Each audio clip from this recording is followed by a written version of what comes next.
Hi friends, welcome to ARK Vasanthi கிரியேட்டர்ஸ்லேருந்து அனந்தலட்சுமி பேசுகிறேன். இன்றைக்கி நம்ம தேங்காய் அல்வான்னு பார்க்கலாம். வெள்ளிக்கிழமை, முதல் தை வெள்ளிக்கிழமை. அதுக்கு தேங்காய் அல்வா பார்க்கலாம். லக்ஷ்மிக்கு வந்து ஸ்வீட் ரொம்ப விசேஷம்.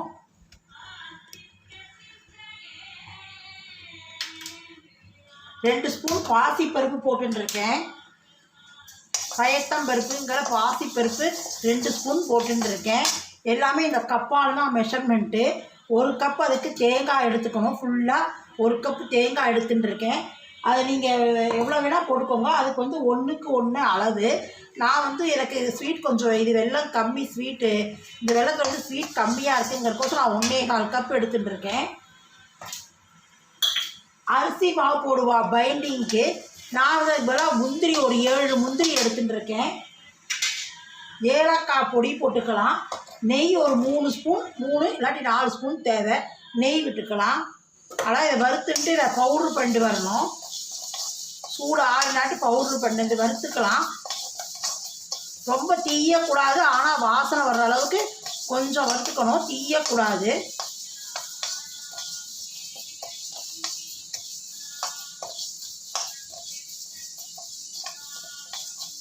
ஒரு அணைச்சிடலாம். அடுப்பு ஆஃப் பண்ணிடலாம்.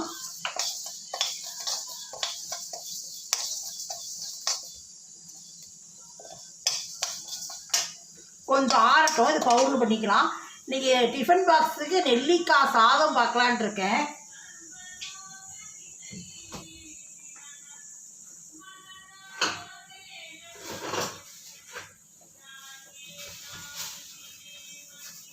நெல்லிக்காய் சாதம் பண்ணால் அது டிஃபன் பாக்ஸுக்கு கொடுக்கலாம்.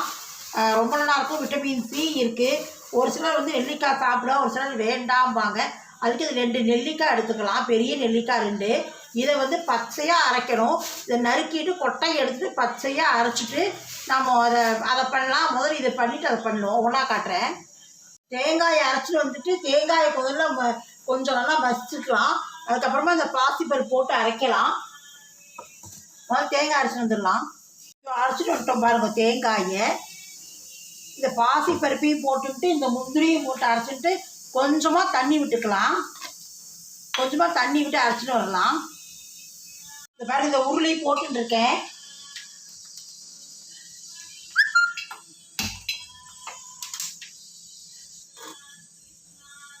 ரெண்டு ஸ்பூன் நெய் விட்டுக்கலாம். இது வந்து பெரிய டேபிள் ஸ்பூன் தான். இது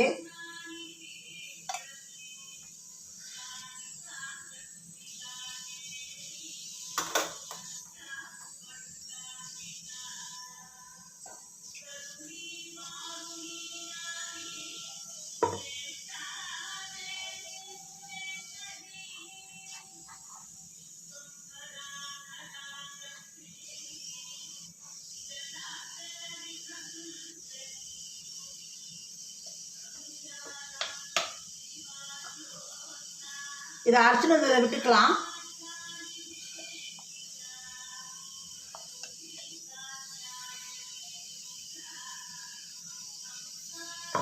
கொஞ்சமாக தண்ணி விட்டு மிக்ஸி அரைஞ்சிக்கலாம். தண்ணி விட்டோம்னா கொஞ்சம் லேட் ஆகும். ஏன்னா தண்ணி சுண்டுற வரைக்கும் நம்ம வதக்கணும்.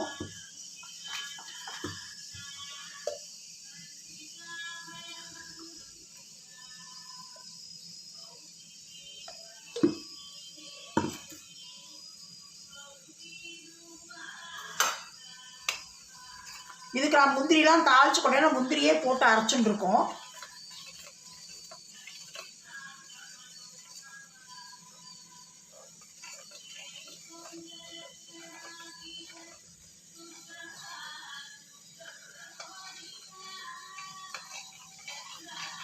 கொஞ்சம் மீடியம் ஃப்ளேம்லேயே வச்சுக்கோங்க. ரொம்ப ஹை ஃப்ளேம் வேண்டாம்.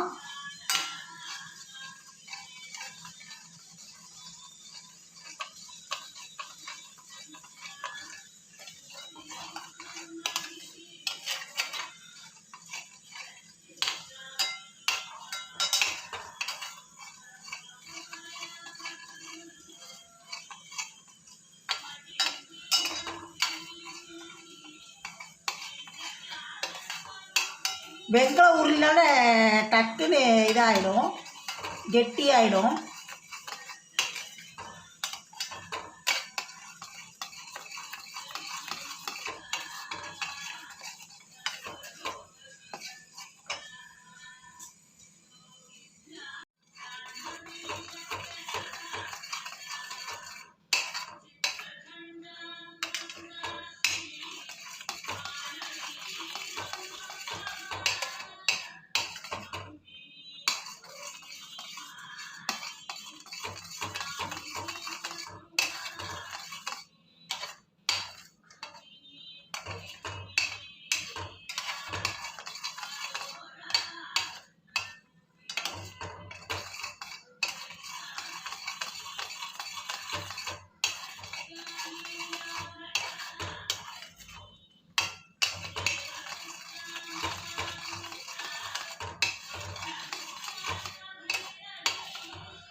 இன்னும் 1 ஸ்பூன் நெய் விட்டுக்கலாம்.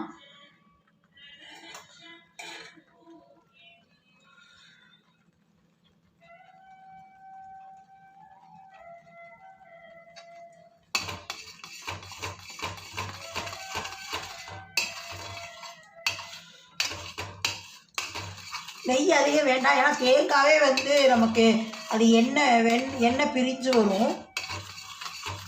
தேங்காய் இருக்குது, முந்திரி இருக்குது.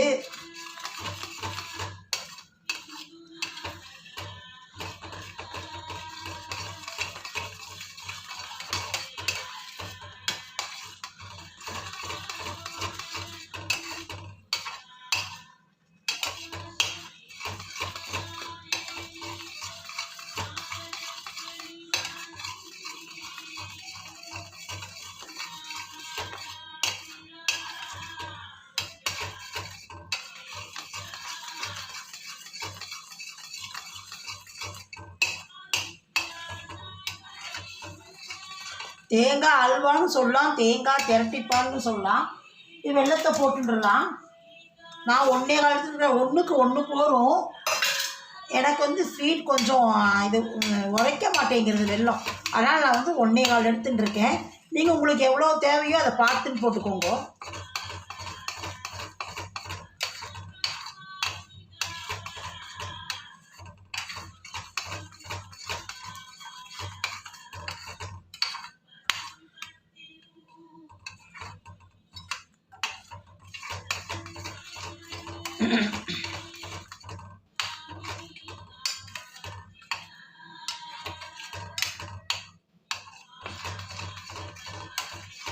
இப்போ நம்ம வெல்லம் போட்டோன்னே கொஞ்சம் அப்படியே லிக்விடாக ஆகிக்கும், நீத்த மாதிரி தண்ணி விட்டுக்கும். அதை நம்ம கொஞ்ச நேரம் அப்படியே கலரிகிட்டே இருக்கணும்.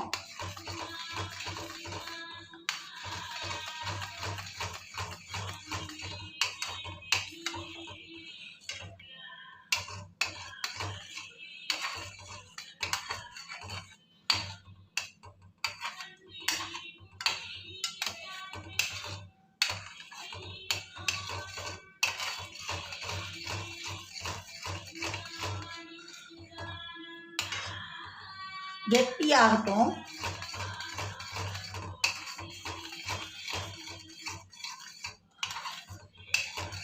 இது நம்ம வீட்டில் இருக்கிற பொருளை வச்சு இப்போ எல்லாம் தேங்காய் இருக்குது, இப்படி தான் எல்லாத்துலேயும் வெல்லம் இருக்கும், அப்புறம் ஏலக்காய் பொடி இருக்கும், நெய்யும் இருக்கும். நெய்யும் அதிகம் தேவையில்லை. ஏலக்காய் ஒரு 1/2 ஸ்பூன் போட்டுக்கிறேன். இது எல்லா ராத்துலேயுமே இருக்கும். நம்ம அதுக்கு முந்திரி வந்து நமக்கு தேவையாக தான் போட்டுக்கலாம், இல்லாட்டி பைண்டிங்க்கு மட்டும்தான் அது. அதுக்கு நம்ம அரிசி மாவு கூட போட்டுன்றலாம் வேணுன்னா. நான் வந்து இன்றைக்கி அது முந்திரி வறுத்து போடுறது பதிலாக முந்திரியே போட்டு அரைச்சுட்டேன். ஒரு 7 முந்திரியும் போட்டு அரைச்சுட்டேன். 2 ஸ்பூன் பாசிப்பருப்பு, 7 முந்திரி, ஒரே ஒரு கப் வந்து தேங்காய். இதான் தேங்காய் திரட்டிப்பால்னு சொல்லலாம், தேங்காய் அல்வான்னு சொல்லலாம். இது நல்லா ஒட்டாமல் வரும். வெங்கல உருளியில் அப்படியே ஒட்டாத வரும். தெரியுது பாருங்கள் ஷைனிங்காக.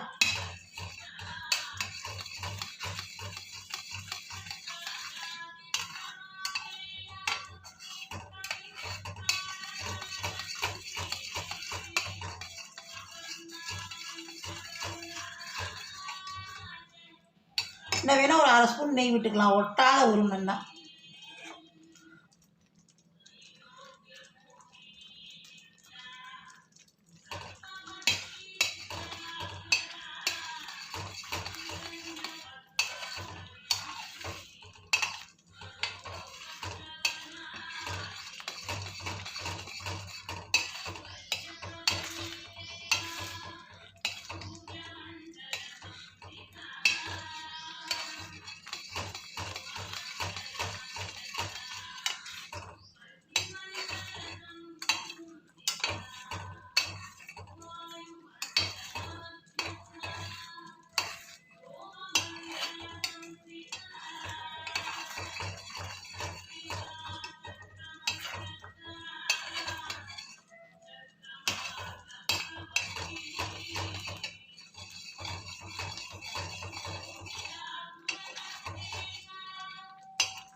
மீடியம் ஃப்ளேமில் வச்சுக்கோங்க. ஹையில் வச்சோன்னா டக்குன்னு இதாகிடும், அப்புறம் தீஞ்சு போயிடும்.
இந்த மிக்ஸி அலம்பி கொஞ்சம் தண்ணி விட்டதுனால கொஞ்சம் லேட் ஆகுது.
இதோ பாருங்கள், மிந்தி இப்போ கெட்டியாக இருக்கு பாருங்க. இப்படி ஒட்டாது, இப்படி சுருள வர்றது பாருங்க, நகர்த்தினா அப்படியே வருது பாருங்க. இதில் இந்த உருளியில் 10 நிமிஷம் அப்படியே விட்டேன்னா 10 நிமிஷத்துக்கு விட்டிங்கன்னா இன்னும் இறுகி போயிடும். அடுத்து கையோ நம்ம நெல்லிக்காய் சாதம் பார்த்துட்டுருவோம்.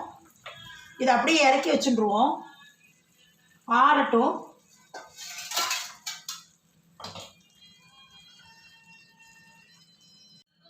கையோட நெல்லிக்காய் சாதம் தாளித்து கொட்டிடலாம். இது டிஃபன் பாக்ஸுக்கு கொடுக்கலாம், நல்லாயிருக்கும். Vitamin C. ஒரு சில நெல்லிக்காய் வேண்டாம், புளிக்கிறது துவர்க்கிறதும்பா, ஆனால் இது உடம்புக்கு ரொம்ப நல்லது. அதில் வந்து சாதமாக எண்ணெய் 2 ஸ்பூன் விட்டுக்கிறேன். நாம் இது வந்து சாதமாக கலந்து கொடுத்தா சாப்பிட்ருவா, நல்லாயிருக்கும். கடுகு ஒரு 1/2 ஸ்பூன் போட்டுக்கிறேன்.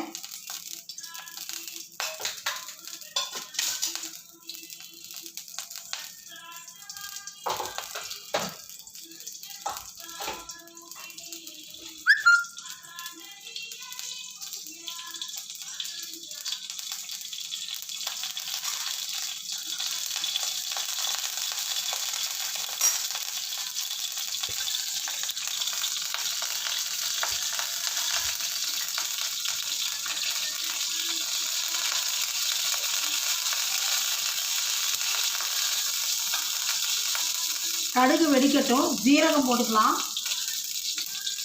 ஜீரகம் 1/2 ஸ்பூன் போட்டுக்கிறேன்.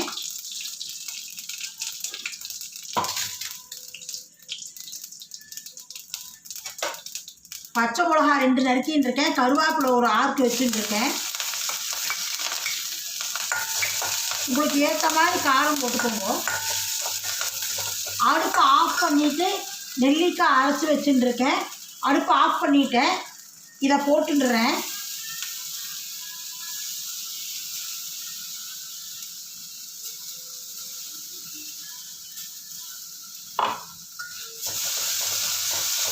நம்ம சாத்துக்கு தேவையான உப்பு போட்டுக்கலாம். ஆனால் அடுப்பு ஆஃப் பண்ணிட்டா நெல்லிக்காய் நீங்கள் இதில் கலக்கணும்.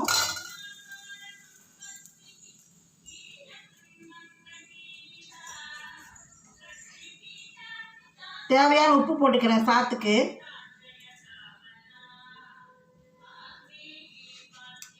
இதை நீங்கள் டக்குன்னு வாழைக்கு டிஃபன் பாக்ஸுக்கும் கத்தால கொடுத்துடலாம். நெல்லிக்காயும் சாப்பிட்ட மாதிரி இருக்கும், நமக்கு ஒரு டிஃபன் பாக்ஸுக்கு இது கொடுத்த மாதிரி இருக்கும்.